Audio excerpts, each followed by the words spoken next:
कि आपके लगन का स्वामी ग्रह D9 चार्ट की भी लगन में बैठा है, तो ये आपकी लगन को मजबूती दे रहा है। पहला तो आप इसको इस तरह से समझें, ठीक है, मतलब आपकी लगन मजबूत हो गई। मतलब शादी के बाद अगर मान लो एक एग्जांपल लेते हैं कि आपके लगन का स्वामी ग्रह आपकी लगन कुंडली में 6, 8, 12 भाव में बैठा है और आप शादी से पहले स्ट्रगल कर रहे हैं, बहुत आपको अपनी पहचान नहीं मिल रही है, नाम नहीं मिल रहा है, आपकी पर्सनैलिटी डेवलपमेंट नहीं हो रहा है, लोग आपको जानते नहीं है या आपकी कोई वैल्यू नहीं है, मतलब आप अपनी इमेज नहीं बना पा रहे। लेकिन आप देखते हैं D9 चार्ट को खोलते हैं और आप देखते हैं कि आपके लगन का स्वामी ग्रह, मान लो आपकी यहाँ पर 5 नंबर की राशि है जिसका स्वामी ग्रह सूर्य होता है। सूर्य यहाँ पर D9 चार्ट में सूर्य आपकी लगन में बैठा हुआ है। तो वाह, ये हो गया शानदार योग। किस मामले में कि भाई हम कहेंगे भाई सॉरी, आप शादी से पहले स्ट्रगल कर रहे हैं, शादी से पहले आपको नाम, फेम, सक्सेस नहीं मिल रही है, आप इतनी मेहनत कर रहे हैं, इतना काम कर रहे हैं, लेकिन आपकी कोई वैल्यू नहीं मिल रही है, पर्सनैलिटी डेवलप नहीं हो पा रहा है। आप शादी कर रहे हैं, शादी करते ही आप देखेंगे कि आपका सब पर्सनैलिटी डेवलपमेंट होने लगा, आपको एक पहचान मिलने लगी, आपको एक नाम मिलने लगा, आपकी एक पोजीशन बनने लगी। ये कमाल है D9 चार्ट का। ये कब हो रहा है? ये आफ्टर मैरिज हो रहा है। तो आपका लगन लॉर्ड, आपके लगन का स्वामी ग्रह यदि D9 चार्ट की लगन में बैठा है तो ये शादी के बाद आपके पर्सनैलिटी डेवलपमेंट को दर्शाता है कि शादी के बाद आपका एक अलग ही ऑरा देखने को मिलेगा, एक अलग ही परिवर्तन आ जाएगा आपकी पर्सनैलिटी और व्यक्तित्व में। पहला सूत्र। दूसरा, इसके मायने क्या है? अगर आपका लगन लॉर्ड D9 चार्ट के फर्स्ट हाउस में बैठा है तो इसके दूसरे मायने क्या है?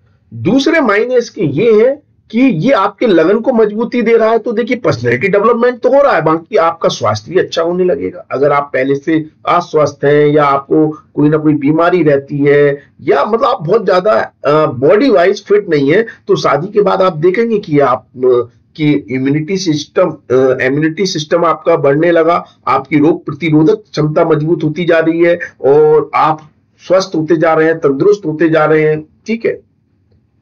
और इसके क्या मायने? और इसके मायने ये है कि आपकी जो शादी होगी उसमें मेन रोल आपकी व्यक्तित्व का नजर आएगा। मतलब कहने का मतलब ये है कि जो आपको जीवन साथी आपको सिलेक्ट करेगा, चूज करेगा, चाहे आप स्त्री जातक हो या पुरुष जातक हो, तो आपका जीवन साथी आपकी पर्सनैलिटी से प्रभावित होगा। मतलब आपके डोले सोले देखकर या ये कहें कि आपकी फिजिक्स को देखकर, आपकी शरीर को देखकर या आपके व्यक्तित्व को देखकर, आपके व्यक्तित्व की किसी ना किसी हुनर को देखकर वो आपसे प्रभावित हो सकता है। क्यों? क्योंकि आपके लगन का स्वामी D9 चार्ट में लगन में बैठा हुआ है, D9 चार्ट की लगन में बैठा हुआ है। तो मतलब आपके दाम्पत्य जीवन में आपकी पर्सनैलिटी का बहुत बड़ा रोल रहने वाला है। अब आप कहेंगे पर्सनैलिटी का रोल तो होता ही है हर किसी की में, मतलब आपका जीवन साथी सबसे ज्यादा प्रभावित आपकी पर्सनैलिटी से रहेगा दाम्पत्य जीवन में। वो हमेशा इंप्रेस रहेगा आपकी पर्सनैलिटी से कि आपका जो एटीट्यूड है, आपकी जो फिजिक्स है, आपका जो क्या कहते हैं जो ईगो है, क्योंकि अगर सन जैसा ग्रह है तो ईगो दिखाएगा, मरकुरी जैसा ग्रह है तो एजुकेशन, पढ़ाई या एनालिटिकल माइंड को दिखाएगा, गुरु जैसा ग्रह है तो ज्ञान को दिखाएगा। मतलब जो ग्रह बैठा है लगन का स्वामी होकर D9 चार्ट की लगन में, उस ऑरा से, उस एनर्जी से आपका जीवन साथी हमेशा इंप्रेस रहेगा, हमेशा प्रभावित रहेगा, हमेशा वो एनर्जी उसको अट्रैक्ट करेगी। और यही एक रीजन होगा कि वो आपको पसंद कर रहा है, और यही एक रीजन होगा जो आपके दाम्पत्य जीवन को बेटर तरीके से ड्राइव करेगा, आगे और बढ़ाएगा और बेहतर आपके दाम्पत्य जीवन को ले जाएगा। ठीक है, पहली स्थिति। अब ये तो हो गया कि आपके लगन का स्वामी ग्रह D9 चार्ट की लगन में बैठा हुआ है। लेकिन अब देखो, ये जो D9 चार्ट है ये आफ्टर मैरिज चार्ट है, आपकी मतलब शादी के बाद की जिंदगी है। अब इसमें आपका लगन में लगन का स्वामी ग्रह बैठा है, मतलब D1 चार्ट के लगन का स्वामी ग्रह बैठा है और वो 7th हाउस को देख रहा है। तो ये श्योर है कि शादी के बाद आप अपने जीवन साथी को कंट्रोल करने की कोशिश करेंगे अपने व्यक्तित्व, अपनी पर्सनैलिटी के द्वारा, या ये कहें कि जैसा ग्रह होगा उस तरह की एनर्जी से आप कंट्रोल करने की कोशिश करेंगे। अगर सूर्य है तो आप अपने ईगो को सेटिस्फाई करने के लिए कंट्रोल करेंगे कि देखिए मैं कैसा हूं, मतलब मेरा अपना एक ईगो है, वो है। अगर मर्क्यूरी जैसा ग्रह है तो आप अपनी पढ़ाई, अपनी एनालिटिकल माइंड के द्वारा कंट्रोल करने की कोशिश करेंगे। हर चीज में मतलब जीवन साथी को एनालिसिस करते रहेंगे। जो गुरु है तो आप अपने ज्ञान के द्वारा, फिलोसफिकल माइंड के द्वारा अपना ज्ञान उनके ऊपर उनको देकर मतलब उनको कंट्रोल करने की कोशिश करेंगे। लेकिन दूसरा दृष्टिकोण ये भी है कि आप अपने जीवन साथी को एक एनर्जी देंगे दाम्पत्य जीवन में, उनको आगे बढ़ाने के लिए, क्योंकि आपकी पर्सनैलिटी, आपका व्यक्तित्व आपके जीवन साथी की पर्सनैलिटी को बढ़ाने के लिए मदद कर रहा है। मतलब आपके लगन का स्वामी ग्रह आपके D9 चार्ट के 7th हाउस को देख रहा है, तो वो आपके जीवन साथी को एक पॉजिटिव एनर्जी दे रहा है कि आप मतलब अपने आप को मेरे नॉलेज, मेरे ज्ञान, मतलब जो भी ग्रह है वो अपनी एनर्जी देकर उनको सपोर्ट कर रहा है कि आप आगे बढ़ो।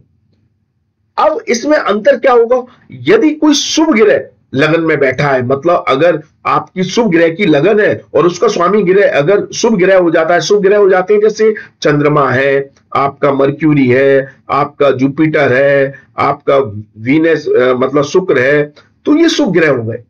अगर आपके लग्नेश, आपके लगन का स्वामी ग्रह यदि बुध, चंद्रमा, गुरु, शुक्र में से कोई और वो यहां पर बैठा है, तो आप अपने जीवन साथी को आगे बढ़ाने के लिए एक सॉफ्ट नेचर का इस्तेमाल करेंगे, जो हो सकता है उनको इतना डोमिनेटिंग फील ना हो, और वो आपसे इंप्रेस तो है क्योंकि लगन में आपका लग्नेश बैठा है, मतलब D9 चार्ट की लगन में लग्नेश बैठा है, तो वो आपसे हमेशा इंप्रेस तो है और आपको फॉलो भी करना चाहती है। और सॉफ्ट ग्रह है तो उसको मतलब कोई प्रॉब्लम नहीं आएगी आपको फॉलो करने में, आपका सपोर्ट लेने में और आपके साथ कंधे से कंधा मिलाकर आगे बढ़ने में और अपने आप को अपलिफ्ट करने में। तो डेफिनेटली आप अपने जीवन साथी को भी बल देंगे, आपके लिए भी अच्छी है। तो दाम्पत्य जीवन में ये बहुत अच्छी मतलब अपलिफ्टिंग देता है ये योग आपके जीवन साथी को। लेकिन यहीं पर अगर क्रूर ग्रह, पापी ग्रह, मतलब सूर्य है या मंगल है या फिर शनि है, ठीक है, क्योंकि राहु केतु तो लगन के स्वामी हो नहीं सकते, तो यही क्रूर ग्रह होंगे लगन के स्वामी। तो ये पर यहां पर थोड़ी सी क्रूरता या कहे थोड़ा डोमिनेटिंग नेचर फील होगा मतलब जीवन साथी को कि ठीक है मेरा जीवन साथी मेरे को सपोर्ट तो कर रहा है, आगे तो बढ़ा रहा है, लेकिन हमेशा अग्रेसिव होकर बात करता है, हमेशा चिल्लाकर बात करता है, हमेशा डांटता है या हमेशा मतलब गुस्सा दिखाता है, मतलब या डिसिप्लिन बहुत है, बहुत ज्यादा डिसिप्लिन फॉलो करता है अगर शनि जैसा ग्रह, तो मतलब उस तरह की एनर्जी फील होगी, उस तरह की एनर्जी फील होगी। लेकिन डेफिनेटली अगर लग्नेश आपके D9 चार्ट की लगन में है तो आप अपने जीवन साथी को सपोर्ट करते हैं, आगे बढ़ाते हैं, आगे ले जाते हैं, ठीक है। हाँ, अब ये लगने से अगर पाप प्रभाव में आ गया D9 चार्ट में ही तो फिर क्रूरता और ज्यादा बढ़ सकती है। तो फिर वो मतलब बहुत देखिए कोई भी चीज स्टडी करने में बहुत सारे कंसेप्ट होते हैं, ठीक है। अभी हम सिर्फ बात कर रहे हैं लग्नेश अगर D9 चार्ट के लगन में बैठा हुआ है। अब ये लग्नेश D9 चार्ट के किन किन भावों का स्वामी है, इनको कौन से ग्रह देख रहे हैं, तो बहुत सारे कंसेप्ट फिर चेंज हो जाते हैं, बहुत सारी एनर्जियां फिर चेंज हो जाती हैं। लेकिन अगर हम स्टेप बाय स्टेप चले और अभी सिर्फ इतना समझे कि लग्नेश अगर D9 चार्ट की लगन में बैठा है तो वह कहीं ना कहीं आपके व्यक्तित्व को बढ़ाएगा और आपके जीवन साथी को भी सपोर्ट करेगा, ठीक है। अगर आपको ऐसे ही ज्योतिष सीखना है, एडवांस ज्योतिष जो YouTube पर कोई भी नहीं सिखाता, वो हम आपको इस चैनल के माध्यम से सिखाने जा रहे हैं। तो आप हमारे चैनल को सब्सक्राइब करें, वीडियो पसंद आए लाइक शेयर कमेंट्स अवश्य करें, हमारे साथ जुड़े रहे। आज के लिए बस इतना ही, अगली वीडियो में मुलाकात होगी। धन्यवाद, थैंक यू, जय माता दी, माता रानी आपका कल्याण करे। धन्यवाद।